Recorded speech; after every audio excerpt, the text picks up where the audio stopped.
애청자 여러분 안녕하십니까? 오늘의 말씀은 창세기 10장 25절 말씀입니다.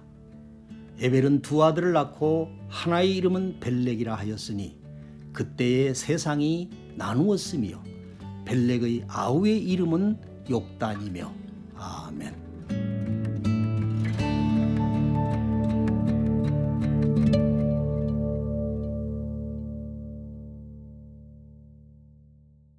금년은 1950년 6월 25일 전쟁이 발발한 지 66년이 되는 해입니다.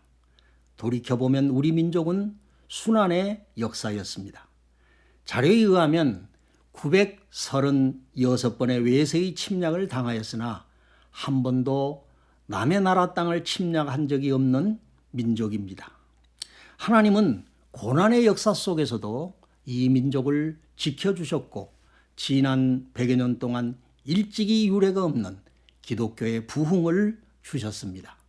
과연 대한민국은 어떤 민족이며 고난의 역사 속에 감추어진 하나님의 섭리는 무엇입니까?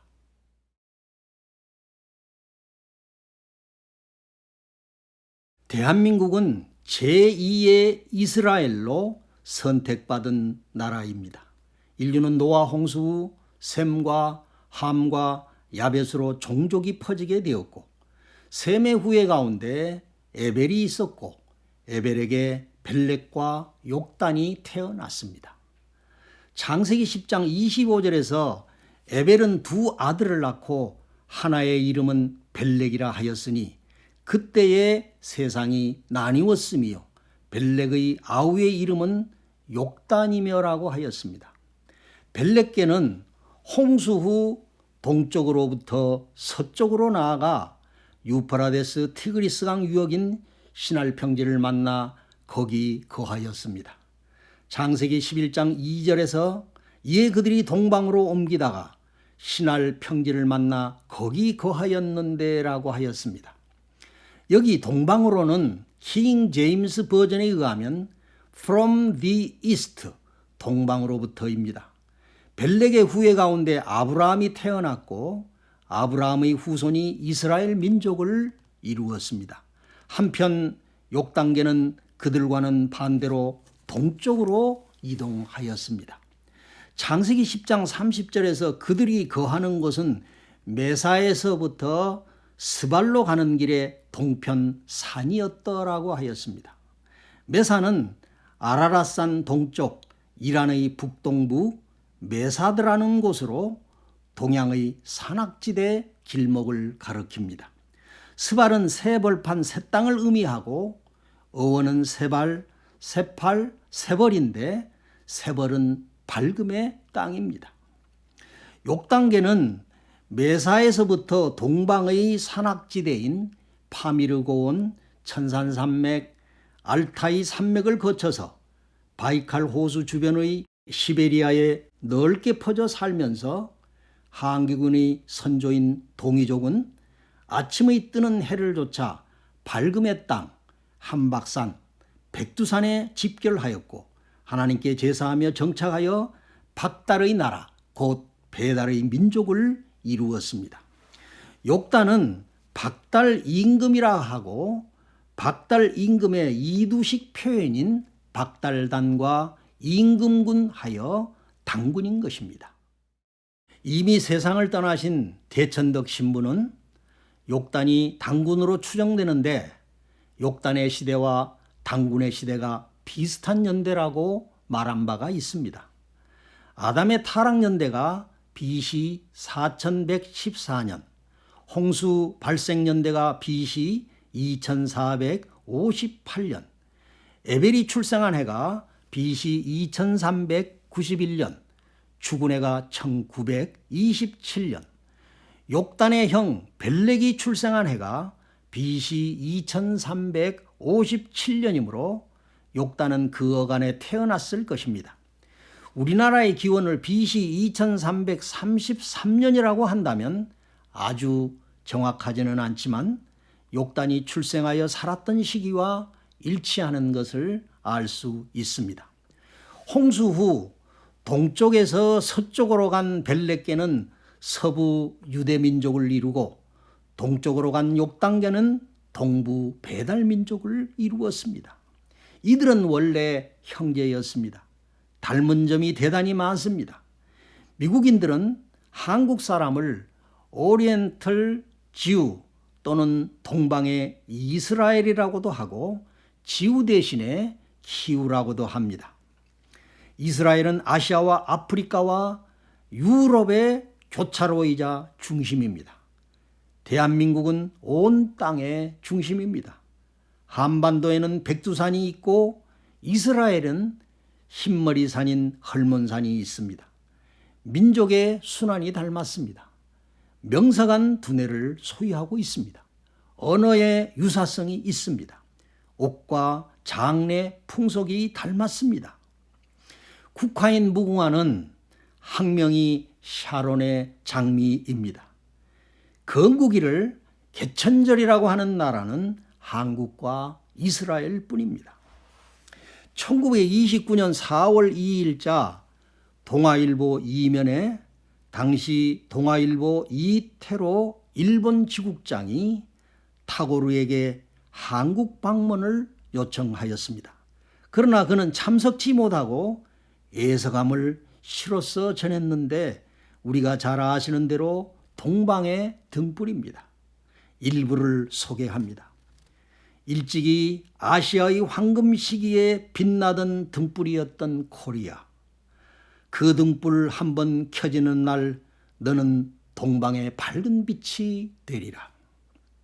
또 25시를 써서 널리 알려진 게오르구는 서구 물질 문명의 붕괴와 동방에서 빛을 발할 영적 부흥이 도래할 것이다. 그리고 그는 25년 후 1974년에 동방의 빛은 중국이 아니라 한국이다. 한국은 아시아 대륙의 열쇠, 보석, 귀걸이라고 하였습니다.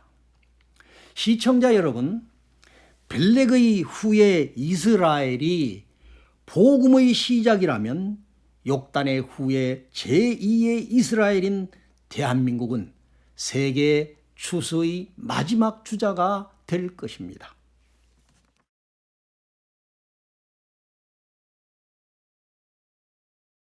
둘째, 대한민국은 아리랑 민족입니다.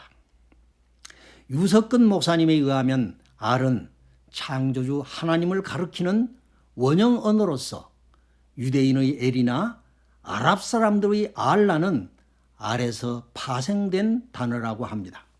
그러므로 아리랑은 하나님이랑 하나님과 함께라는 뜻입니다.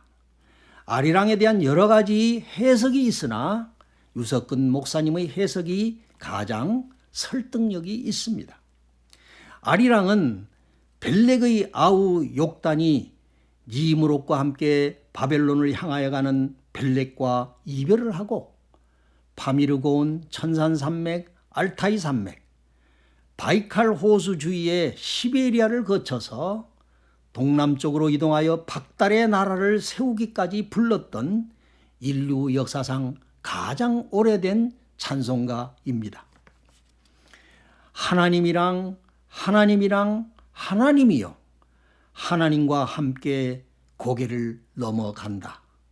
후렴의 나를 버리고 가시는 님은 십리도 못 가서 발병 난다라는 뜻은 유일신 하나님을 믿는 신앙을 저버리고 니므롯과 함께 바벨론을 향해 가는 그들이 발병이 나서라도 돌아오기를 바라는 간절한 마음의 표현입니다. 유 목사님은 이를 회귀 원망의 연정을 노래한 것이라고 하였습니다. 하나님은 우리말의 하나, 크다, 가운데라는 한을 알과 합쳐 존칭어인 님을 붙여서 하나님이 하나님으로 하나님이 하느님으로 되었습니다. 한글학자 최현배 선생님이 지적한 대로 하나, 둘, 셋, 넷의 수에다가 님을 붙여서 하나님이라고 하는 것은 어법상 맞지 않으며 하느님이 맞습니다. 대한민국은 원래 하나님 단일신이 아닌 하느님, 삼위일체 유일신을 믿었던 아리랑 민족입니다. 한국 대학생 선교회 김중건 목사님은 구라파 영성의 시간을 긴 밤으로의 시간이라면 미국의 영성의 시간은 오후 3시이다. 결코 미국은 그 영적 청춘을 회복하지 못할 것이다. 기독교의 심장부인 구미에서 공산주의도 나치주의도 허무주의도 히피도 포스트 섹스족도 생기었다. 그래서 구미는 포스트 크리스천니티의 25시이다. 하나님은 아시아에서 새 일을 시작하시고 기독교의 새 모양을 찾고 계신다. 아시아의 이스라엘, 제2의 기독교의 발생지는 한국으로 믿고 싶다고 하였습니다. 시청자 여러분, 대한민국은 제2의 이스라엘로 하나님이 선택하신 나라입니다. 일찍이 유일신을 믿었던 아리랑 민족입니다. 마지막 때 열방의 복음의 빛을 던져야 할 사명이 주어져 있습니다.